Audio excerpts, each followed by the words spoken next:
praktikum basis data lanjut.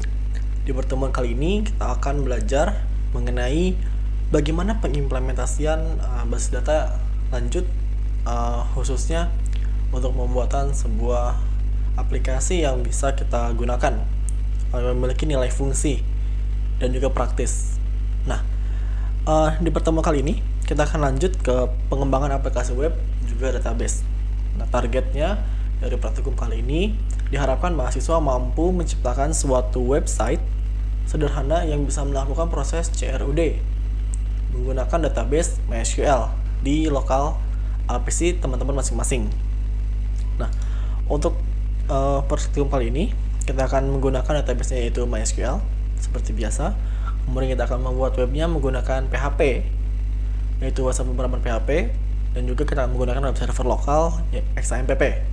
Nah, fitur-fitur aplikasinya yang akan kita buat di praktikum kali ini yaitu kita bisa melihat data mahasiswa, kemudian kita juga bisa menambah data, mengedit, dan juga menghapus data dari database menggunakan interface dari website kita. Nah, di sini kita akan melakukan 4 tahap. Yang pertama yaitu kita akan membuat dulu database-nya menggunakan HeyDSQL. Setelah database-nya ada, kita buat tabelnya, kita buat kolomnya atau atributnya. Kita akan isi dulu dengan 2 data sampel, 2 record yang nanti akan ditampilkan pas awal nih kita jadi webnya kita pertama buka. Kemudian kita akan buat kode untuk membuka koneksi dari web server kita ke database yang running, yaitu MySQL-nya. Setelah kita punya kode untuk akses ke database, selanjutnya kita buat webnya, yaitu tampilan atau UI atau web interface-nya yang nanti akan kita gunakan untuk input dan juga melihat data dari database. Nah, oke. Sampai di situ kita akan lanjut ke tahap pertama, yaitu membuat database.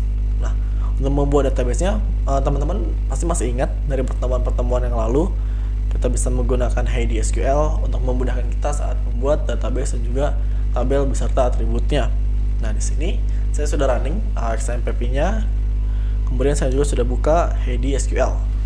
Nah, di sini teman-teman, saya sudah buatkan seperti ini, sudah ada beberapa field.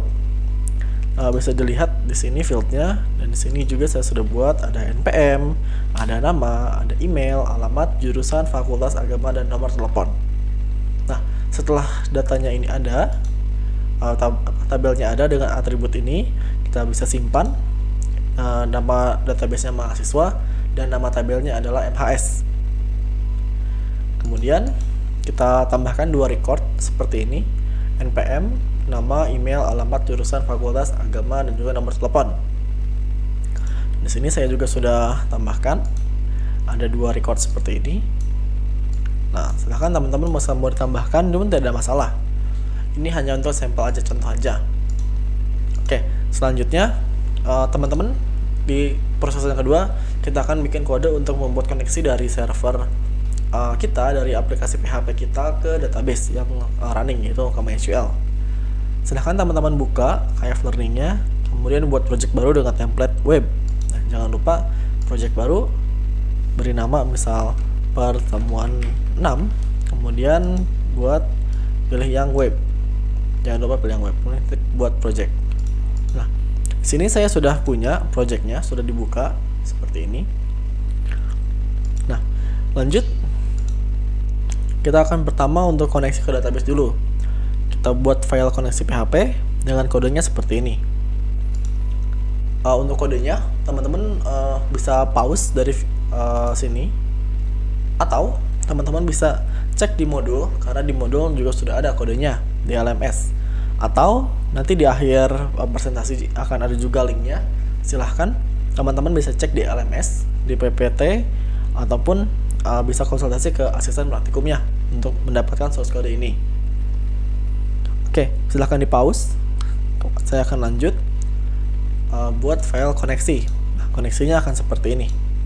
Jadi apa artinya perintah-perintah ini? Pertama, kita akan memanggil fungsi MySQL Connect. Artinya kita akan mencoba menghubungkan atau membuka koneksi suatu objek koneksi, yaitu dengan dinama variable con ke server MySQL. Di sini servernya adalah di localhost, artinya di PC kita sendiri, dengan username-nya adalah root, tidak pakai password, nama database-nya adalah mahasiswa. Kita cek apakah koneksi ini berhasil. Kalau misalnya objeknya ada, berarti database-nya berhasil. Tapi kalau misalnya nggak ada, maka koneksinya gagal. Oke, selanjutnya setelah ada koneksi, kita bisa lanjut bikin program, bagian kode program untuk memproses data-datanya. Di sini ada kode untuk proses tambah, kemudian ada untuk proses update, ada juga untuk proses hapus. Nah, seperti biasa, kita akan buat lagi filenya, yaitu proses tambah seperti ini. Kita akan panggil lagi file koneksi untuk membuka koneksi. Kemudian ini adalah codingannya untuk melakukan proses insert atau menambahkan data ke tabel. Setelah itu kita akan kembali ke halaman utama, ke index, dengan memunculkan pesan data berhasil ditambah. Kemudian untuk proses update tidak terlalu berbeda jauh, masih sama, ada untuk mengambil data-datanya, fieldnya, dan juga kita ganti menjadi update mahasiswa set. Nah, where berdasarkan npm. Tampilkan lagi informasi pesan kalau sudah berhasil, dan kembali lagi ke menu utama. Untuk hapus juga tidak terlalu jauh berbeda, di sini menggunakan delete. Nah, jadi teman-teman nggak terlalu jauh beda ya codingannya, mudah untuk dipahami juga. Kemudian kita akan lanjut, koneksi sudah, kita juga sudah bisa memproses data ke database. Selanjutnya kita akan membuat form untuk tampilan aplikasi kita. Nah, di sini teman-teman bisa klik link yang ada di sini, atau cek di LMS, atau tanyakan ke asisten praktikumnya untuk mendownload source kodenya. Nah, karena kodenya akan agak panjang dibandingkan kode-kode yang ini. Oke, kalau kita lihat indeks PHP. Nah, indeks PHP ini berisi tampilan utama, atau pas pertama kali nih kita buka webnya, maka inilah yang akan muncul. Yang muncul di sini ada list berupa tabel data-data yang ada di dalam database kita. Di sini kita akan ada button atau link untuk menambahkan data. Kemudian di sini kita akan ambil datanya, select from mahasiswa. Kita akan tampilkan di sini berupa tabel. Kemudian juga akan ada button untuk edit dan juga hapus seperti ini. Oke, untuk di form tambah itu perbedaannya hanya di sini dia menggunakan input. Di sini bisa dilihat input, input, input, dan kemudian berupa form dengan metode post. Kenapa kita pakai metode post? Karena di proses tadi untuk yang tambah di sini kita ambil dari post, makanya kita pakai metodenya post. Kalau dia get, makanya sini kita pakai get. Setelah tambah, kemudian juga ada proses form editnya. Form editnya pun nggak terlalu jauh beda. Kita ambil datanya dulu dari tabel, dari database. Mana sih yang mau kita edit, npm berapa yang mau kita edit, kita ambil dulu satu baris. Setelah ketemu, kita tampilkan lagi data-datanya, dan kemudian kita tambahkan juga metodenya post ke proses update agar datanya bisa diupdate. Oke, gimana sih hasil programnya? Nah, hasilnya akan seperti ini. Bisa kita refresh ya. Oke, jadi di sini ada data yang tadi sudah kita inputkan. Kemudian ada tambah data, bisa saya mau tambahkan. Misal npm saya 0651181116, kemudian nama saya Fahmi Nur Fikri, dengan email ini jurusan ilmu komputer, fakultas MIPA, agama Islam. Seperti ini, saya klik tambah. Data berhasil ditambah. Nah, ini akan muncul seperti ini. Sudah masuk ya ke sistem. Misal saya mau coba ganti ini MIPA jadi FMIPA. Kita klik edit. Jadi ada F-nya, fakultas MIPA. Saya klik simpan, berhasil diubah, akan berubah jadi FMIPA.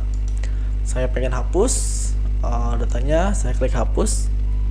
Oke, berhasil dihapus, dan sekarang sudah hilang, tinggal data yang tadi dua awal. Oke, sampai di sini teman-teman sudah mempelajari bagaimana cara kita membuat suatu aplikasi web yang berhubungan dengan database.